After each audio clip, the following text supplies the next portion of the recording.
Over 1,250 bank branches in China shut down, marking a 30% increase from last year. CCP strictly controls senior officials' travel abroad, expert analyzes 3 reasons. Forbes, China's middle class is disappearing. Chairperson of Geely Auto on China's cutthroat car price wars, the result is cutting corners. China's exports surge, imports plunge, experts provide in-depth analysis of reasons. Frightening research results, how many young people will disappear? It's all covered in today's China Truths. Over 1,250 bank branches in China shut down, marking a 30% increase from last year. On June 7, the China Banking and Insurance Regulatory Commission announced that, during the first 5 months of this year, a total of 1,257 bank branches exited the market, marking a 30.41% increase from the same period last year. Shanghai's state-run media outlet, The Paper, reported that out of the total closures, 527 were rural commercial banks, which accounted for 41.93%. Additionally, 266 closures involved rural credit cooperatives and their branches, which made up 21.16% of the total. Together, these rural financial institutions comprised 63.09% of all the shutdowns. It's worth noting that some rural commercial banks closed multiple branches simultaneously. Other types of banks also saw branch closures, 227 from major state-owned banks, 94 from joint stock banks, 82 from city commercial banks, and 34 from rural and township banks. These figures represent 18.06%, 7.48%, 6.52%, and 2.7% of the total closures, respectively. Furthermore, the market saw the exit of 16 foreign bank branches and 6 policy bank branches. Additionally, the rate at which new banking institutions are being established has slowed down. According to China Banking and Insurance Regulatory Commission data, only 894 new bank branches were established across the country in the first 5 months of 2024. Lu Feiping from the China Postal Savings Bank Research Institute explained that the current low net interest margins in the banking sector are reducing profitability and increasing the need for more capital, prompting some branches to close to minimize operational costs. Echoing this, a specialist from a think tank stated that banks are earning less profit than before, leading them to shut down some branches to reduce expenses. CCP strictly controls senior officials' travel abroad, expert analyzes 3 reasons.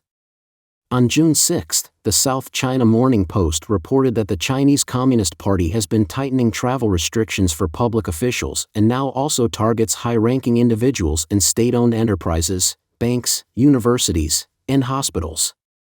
These groups must hand over their passports and apply for permission to travel abroad. Furthermore, within the CCP's framework, officials of bureau chief status or higher, including retirees, are subjected to lifelong travel bans. Mr. Li Yuanhua, an Australian-based historian, outlined 3 reasons for the CCP's actions. Firstly, no official is immune to corruption. If they've embezzled money and moved it abroad, then fleeing becomes difficult because a red notice could be issued. So, while it appears to curb corruption, it's fundamentally rooted in fear. The issue of corrupt CCP officials and state enterprise executives absconding with funds is long-standing. In May, mainland economist Lu Qiyuan estimated that capital flight from China exceeds $3 trillion. Mr. Li explained, many have seen the CCP's decline and sense its impending doom. Some, having profited, wish to abandon this sinking ship and enjoy retirement in the free world. The CCP, however, wants everyone to sink with it. Secondly, the CCP fears that officials exposed to free societies will see through its propaganda, rendering brainwashing ineffective, which causes panic within the CCP. Thus, they restrict travel to control minds. Thirdly, due to insufficient foreign exchange reserves, depleted by the greedy and corrupt, if ordinary people travel and spend, nothing remains. Another possibility is the depletion of the national treasury, making the CCP averse to overseas spending. For years, the CCP has tightened restrictions on anti-communist groups. Mainland democracy activist Geng Hongjun, despite having a visa, couldn't leave. Geng recounted that he tried to leave twice but was stopped by customs. Eventually, he reached the U.S. through irregular channels, by traveling from Yunnan to Laos and then on. Mainland anchor Lu Xiao's husband, suppressed for pro-democracy activities, also fled to the U.S. using a similar strategy. Lu explained that a friend, detained briefly for a minor issue, was blocked at the border upon their return. They succeeded because they traveled without any documents, making them untraceable. Forbes, China's middle class is disappearing. Mainland China's economy is struggling, and the decline is ongoing.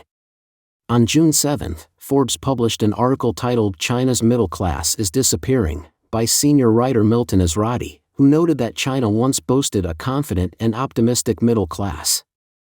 This group was known for its heavy spending and proactive investments, which played a significant role in economic growth. Unfortunately, millions are now losing their middle-class status, and many are descending into poverty. The article emphasizes that this is no small problem for the Chinese Communist Party. Historically, there has been an unspoken agreement between the CCP and the Chinese populace. The people accept the CCP's governance in return for economic prosperity. However, the CCP is increasingly failing to uphold this deal, leading to a passive response from the public who have begun to cut back on spending. It remains uncertain how the public will react if conditions worsen. The article attributes the primary cause of this issue to the ongoing real estate crisis in China, though it acknowledges other factors as well. Since 2021, the real estate sector has been a persistent drag on China's economic and financial stability, continuously declining and affecting the primary wealth source for the middle class, the value of their homes. For instance, in December last year, the average house prices in 70 major cities in China fell by 6.3% year-on-year, marking the steepest drop since 2011. A particularly revealing aspect, as noted in the article, is a recent financial report by the CCP's Ministry of Finance on Beijing's income tax revenue. In January and February, personal income tax revenue was approximately 362.2 billion yuan, nearly $50 billion, which is a 16% decrease from the same period last year. The ministry explained that individuals earning less than 100,000 yuan, nearly $13,798 annually are exempt from personal income tax, suggesting that many households are earning below this threshold. This threshold of 100,000 yuan annually is considered the baseline for middle-class income in China. The decline in income suggests that many have fallen below this baseline into lower income brackets. Further evidence from a Bloomberg survey indicates a decline in China's wage income, which fell by 1.3% in the fourth quarter of 2023. This is the third consecutive quarter of decrease. The data on bonuses is even more concerning, with an average decline of about 17.5% compared to the previous year. The internet and telecommunications sectors saw a 27% reduction in bonuses, while the financial sector experienced an even sharper drop of 35%. These economic indicators explain the sharp fall in luxury goods sales in China. For example, Gucci reported a 20% decrease in its sales this quarter compared to last year, and Swiss watch exports to China fell by 25% in 2023. The restaurant sector mirrors this economic impact, with high-end establishments seeing fewer patrons while lower-end venues experience a rise in customer visits.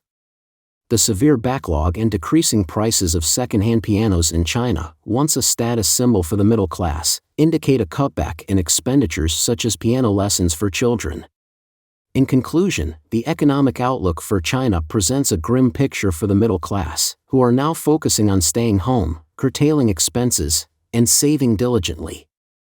For the CCP, this situation must be, at the very least, concerning.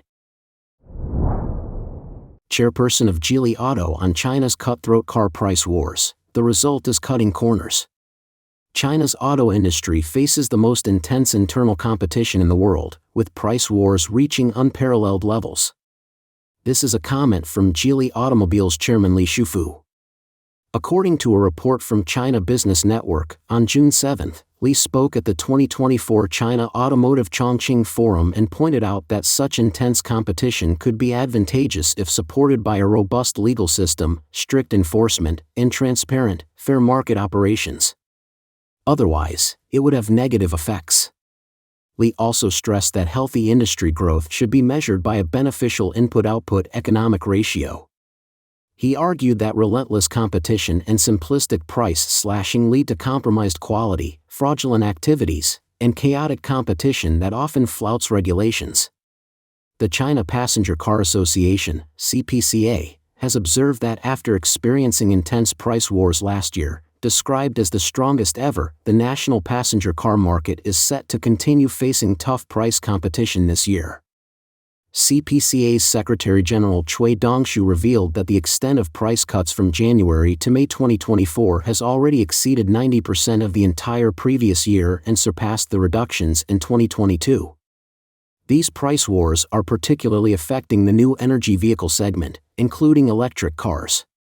The challenge of selling at a loss has become widespread in China's new energy automotive sector, with only a handful of companies managing to remain profitable. The Chinese government's robust support has driven significant growth in the new energy vehicle (NEV) sector for several years.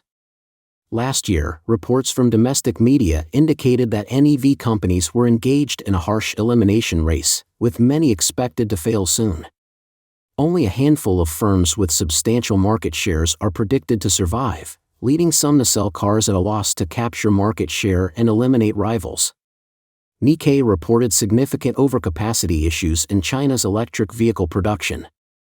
An employee from Ideal Auto's electric vehicle line in Beijing shared that the production frequently stops. In April, she worked merely 10 days, and only 3 days in May. Over 1,000 workers were told they could leave or accept the lowest wages. As domestic demand plummets, China is pushing its electric vehicles onto international markets. Yao Xiaodong, Secretary General of the Yangtze River Delta New Energy Vehicle Industry Chain Alliance, declared at a recent conference that Chinese electric vehicle firms must expand internationally or face exit. Currently, less than 15% of China's electric vehicle production is exported, yet this small percentage is already overwhelming the US and the EU. The US has increased import tariffs on Chinese electric cars, and the EU is contemplating countermeasures. Reports suggest that Chinese electric vehicle exports are buoyed by government subsidies, with some models priced below cost, presenting significant challenges for Western automakers. According to Politico.eu, the competitive pressure has already forced an established Belgian automaker to shut down, while others are urging the EU to respond to this unfair competition from Chinese firms. China's exports surge, imports plunge, experts provide in-depth analysis of reasons. On June 7, China's General Administration of Customs released May's trade data, showing exports surged to $302.3 billion, the highest growth since April 2023, marking a strong 7.6% increase year-on-year. In contrast, imports slowed significantly, totaling $219.7 billion, with growth dropping sharply from 8.4% in April to just 1.8%. The Associated Press attributes the strong export growth in May partly to the low base from the same period last year, when China's exports had dropped by 7.5%. Export growth rose from 1.5% in April to 7.6% in May, whereas import growth slowed markedly. This variability underscores ongoing instability in China's economic recovery. China's National Bureau of Statistics reported that May's Manufacturing Purchasing Managers Index, PMI, dropped to 49.5%, signaling a contraction. The PMI for large enterprises slightly improved, but medium and small enterprises saw declines.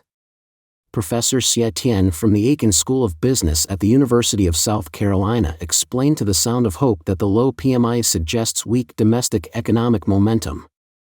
In contrast, the export sector's strength, particularly in electric and conventional vehicles, aided by substantial subsidies, shows a strategic push to boost the economy. China dominates up to 60% of the global electric car market and 70% for hybrids. This has recently led to significant backlash from the US and EU. Concerning potential trade restrictions, the EU may begin imposing tariffs as early as July, while the US has announced plans to potentially double tariffs but has not yet implemented them. This looming threat of higher tariffs appears to have prompted Chinese manufacturers to accelerate their exports before these new tariffs take effect. This rush to export likely contributed to the noticeable surge in export figures. On June 3, Paul Krugman, a Nobel laureate in economics and professor at Yale University, commented during a Bloomberg TV Asia trade program that the global market is not receptive to all the exports that China wants to offer. He criticized Chinese Communist Party leaders for focusing only on production for international markets while neglecting domestic consumption within China. Professor Xie Tian highlighted that the CCP is unwilling and uninterested in addressing the issues of increasing domestic consumption levels and capabilities. He elaborated on the CCP strategy, saying, "The CCP effectively holds the Chinese economy hostage, expecting ordinary Chinese, whom they consider mere sources of income, like leeks to be harvested, to generate wealth. This wealth is then funneled to the privileged CCP elite. Unlike other countries that stimulate their economies by giving money directly to their citizens, the CCP does not distribute money to its people. Chinese citizens are left impoverished and heavily indebted, making it impossible for them to stimulate domestic demand. As a result, China's internal consumer market fails to develop." He added that foreigners, including U.S. Treasury Secretary Janet Yellen, find it astonishing that wealth in China does not return to the populace but is instead taken by the CCP elite, who are solely focused on exports. Due to China's overcapacity in production, these exports are necessary for the elite to accumulate real wealth. The foreign exchange earned from these exports is captured by the People's Bank of China, becoming part of the elite's wealth, while the general populace remains encumbered by debt. Furthermore, during a press conference on May 28, 2020, at the third session of the 13th National People's Congress, then Premier Li Keqiang disclosed that around 600 million people in China have an average monthly income of approximately 1,000 yuan, nearly $138. A video from Platform X, under the title Overseas Revelations, based on China's 7th official population census, indicates that out of 1.45 billion people, only 80 million pay personal income tax, with the taxable income threshold set at 5,000 yuan, about $690.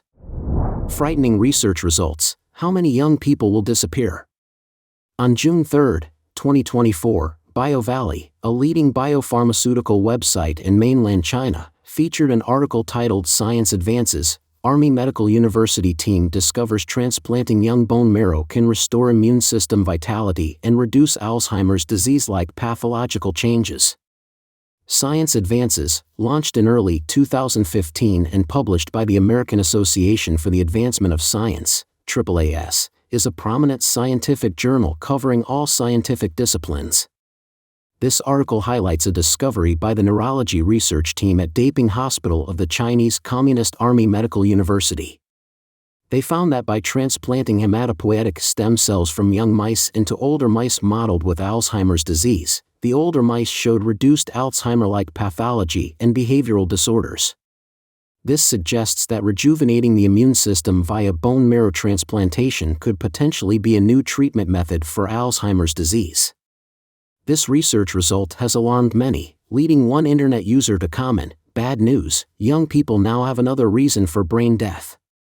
This comment alludes to the troubling trend in recent years of numerous unexplained disappearances and deaths among young people, often suspected to be linked to forcible organ harvesting. One of the most talked about cases involves the disappearance of Hu Xinyu, a high school student, in 2022, with substantial evidence suggesting his organs were harvested on demand. On January 3 this year, the father of Xie Changyang from Xi'an Xinhua Computer Technology School in Shaanxi released a video appealing for help. He reported that his son vanished from school in June last year. When Xie Changyang's body was eventually found, it was missing its head, limbs, and kidneys.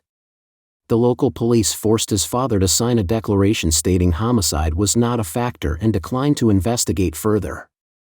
Another incident involved a woman who uploaded a video seeking help for her 16-year-old son, Su Tianyi, who disappeared on January 2, 2024, after leaving home on his electric bike. Only the bike was found near a lake in Wuhan City, Hebei Province, with no trace of Su himself. Additionally, there have been reports of over 600 university students missing in Wuhan, all from backgrounds lacking significant influence, with police refusing to investigate these cases. This leads to speculations about their fate. From the circumstances surrounding Xia Changyang's death, it is presumed he was a victim of organ harvesting, and Su Tianyi likely faces a similar grim fate. The situation with the missing students in Wuhan suggests they may have been secretly taken to one of the city's 30 hospitals capable of performing organ transplant surgeries. Reports claim that Wuhan hosts the world's second-largest human organ trafficking network backed by CCP officials, involving several high-ranking officials and their families, operated using extensive state machinery and leaving no evidence behind. In fact, the CCP's criminal activity of live organ harvesting has been ongoing for more than 20 years. Since 2006, when insiders first revealed the CCP's practice of harvesting organs from Falun Gong practitioners, a growing body of evidence has demonstrated the existence of an organ trading network involving the military, police, and hospitals. Over these 2 decades, the CCP, in its quest for enormous profits from organ transplants, has expanded its targets from Falun Gong practitioners to the general public, not sparing even the organs of children. On December 9, 2022, the People's Daily Health client reported that Gui Yanhong, director of the Medical Emergency Department of the National Health Commission, revealed some surprising figures. During the 6th China International Organ Donation Conference, he disclosed that China had completed 17,141 organ transplant operations from January to October 2022, a 9.18% increase over the previous year. This included 5,123 liver transplants, 10,734 kidney transplants, 596 heart transplants, and 688 lung transplants. Given that 2022 was still amidst the pandemic, the question arises, where did these organs come from? Today, young people face not only the danger of forced organ harvesting but also the risk of forced bone marrow extraction. And the research achievements of the CCP Army Medical University are evidently serving those high-ranking CCP officials. A leaked internet conversation from 2017, titled Mysterious Conversation Between a National Security Committee Corps Member and a Second-Generation Red, revealed that the top CCP officials have 2 main objectives: to ensure the regime's everlasting stability and to find ways to achieve immortality and enhance the quality and length of their lives, at any cost, including routine blood exchanges and organ transplants. The latest capability likely includes bone marrow transplantation. They show no concern for the numerous lives lost in these pursuits. However, the CCP officials must not forget that the technology developed by stepping on the blood of countless innocent people cannot truly guarantee their immortality. Instead, it burdens them with sins, and they will inevitably face retribution. It's only a matter of time. Don't forget to leave a comment in the section below to share your opinions on today's topic with us. Make sure to like and subscribe to see more interesting topics from China Truths.